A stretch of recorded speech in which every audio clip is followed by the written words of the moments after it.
Olá, seja muito bem-vindo a esse vídeo. Hoje eu vou falar sobre fermentação longa ou curta, qual é a melhor e quais são as principais diferenças. Isso para complementar a nossa série aqui do canal sobre fermentação.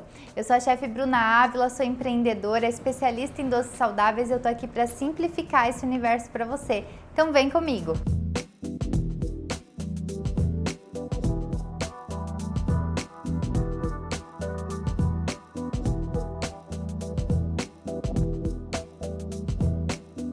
Quando a gente fala em fermentação, depende muito da aplicação que a gente vai fazer essa fermentação, né? Se é uma fermentação numa massa de bolo, numa massa de pizza, numa massa de pão, enfim.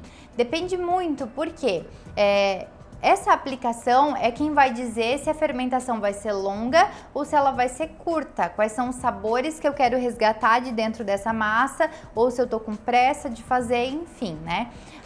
Os tipos de fermentação, eles também dependem do fermento utilizado, né? Eu tenho um vídeo aqui no canal que eu falo sobre tipos de fermento e lá eu esclareço bastante sobre o tempo também, porque quanto mais rápido um fermento age, menos força ele tem. Então eu tenho que colocar uma quantidade maior de um fermento rápido para que ele haja de acordo com o tempo que eu espero ali, né? Porque ele não é um fermento tão forte. Por exemplo, o fermento natural, o fermento levain, ele é um fermento bem forte, se ele estiver estabilizado e bem alimentado. Então ele precisa de um certo tempo para ficar pronto, para fermentar, para quebrar os antinutrientes, então ele demora um pouquinho mais porque ele é mais forte. Um fermento químico, que é o mais fraco de todos os fermentos, assim, que ele geralmente é utilizado para massas bem leves, ele é instantâneo. A partir do momento que você coloca dentro da massa, ele já começa a reagir, ele precisa do calor para criar aquelas borbulhas de ar, né? Então esse fermento ele é mais fraco e ele é instantâneo.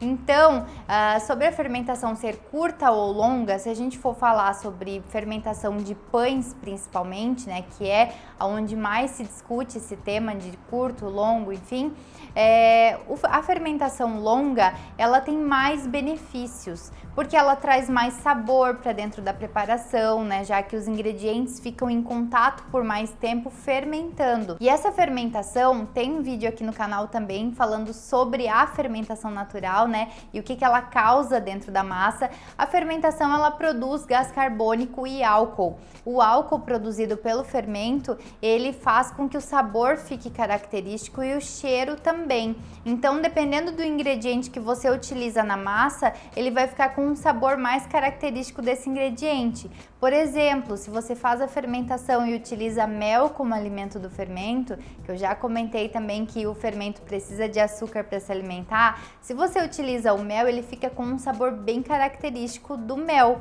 já que essas bactérias elas se alimentam do mel, produzem o álcool com ele e produzem o gás carbônico também com ele, então fica deliciosíssimo o sabor, né? Se você faz com amêndoas, com grão de bico, a fermentação longa, ela é capaz de alterar completamente o sabor da sua preparação, então o sabor inicial, ele fica diferente no final. É a minha preferida também porque ela quebra os antinutrientes, os fitatos, tudo que impede que o nosso organismo absorva vitaminas e minerais. Além disso, a fermentação longa, ela também proporciona mais alimento para as bactérias boas do nosso intestino, ela faz com que o alimento seja digerido mais facilmente, porque ficou um longo período fermentando, então na hora de fazer a digestão é muito mais fácil, né? Ele já está pré-fermentado, ele já está mais fácil de ser digerido mesmo, né? E a fermentação longa, assim, o único ponto contra, digamos assim, né, que para algumas pessoas é um ponto contra, é a demora em ficar pronto, porque desde o momento que você faz a massa de um pão, por exemplo, ele vai levar no mínimo 6 horas fermentando para só então ir para o forno e ser assado, né? E sempre que é feita uma longa fermentação, você prepara a massa, deixa a sua massa descansar e aí depois ela vai crescer, ela vai encher de bolhas de ar ar dentro,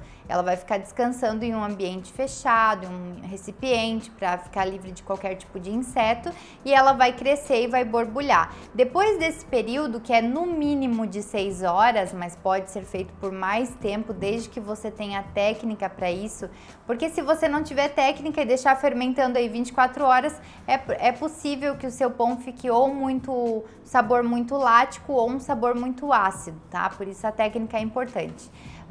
Mas o período mínimo é de 6 horas. Passado esse período mínimo, você vai precisar mexer essa massa novamente para quebrar essas bolhas de ar. Independente do seu pão ter glúten ou não ter glúten, você vai precisar tirar essas bolhas de ar para que o fermento produza novas bolhas quando ele entrar em contato com o calor do forno, tá? Porque senão, o que acontece? Se você deixou o seu pão descansar, ele cresceu, e aí você coloca no forno quente, o que vai acontecer? Vai criar uma barriguinha em cima, só que uma barriguinha para baixo, ele vai afundar no meio, porque o seu fermento perdeu a força durante o processo de crescimento, né? Ele gastou o que ele tinha ali crescendo, quando ele entrou em contato com o calor, ele já não tinha mais força para crescer e ele estabilizou ali embaixo. Então, por isso que você deve, se o seu pão, por exemplo, passado o tempo de descanso, se ele descansar por muito tempo, você precisa mexer novamente a massa, colocar novamente na forma e aí levar para assar. Em comparação a isso, a fermentação curta, ela é muito mais rápida, né? A fermentação rápida. Você prepara a massa, deixa descansar só por alguns minutinhos para a massa estabilizar dentro da forma e já leva para assar. O pão fica pronto muito mais rápido, né? Em menos tempo você já tem um pão pronto para ser consumido.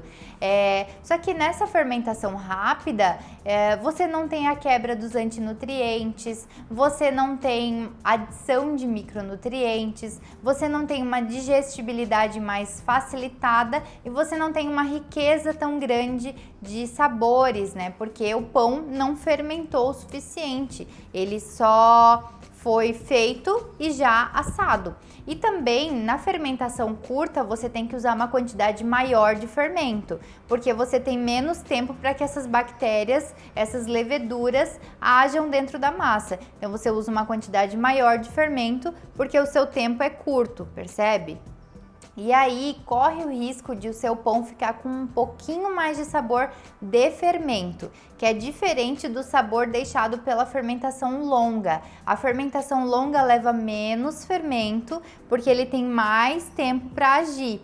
Sendo assim, o sabor que predomina é o sabor deixado pela produção do álcool, que é feito pelas leveduras. Então, esse sabor característico mais azedo do pão de fermentação longa, fermentação lenta, ele é derivado, né, dos ingredientes que estão ali dentro da massa.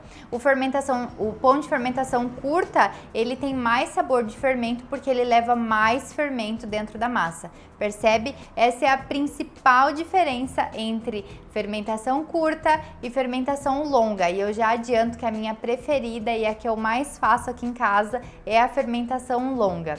Precisa de um pouquinho mais de tempo, um pouquinho mais de paciência, mas o resultado vale muito, muito, muito a pena.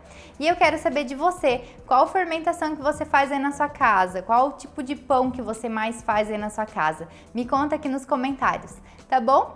Um beijo e até o próximo vídeo.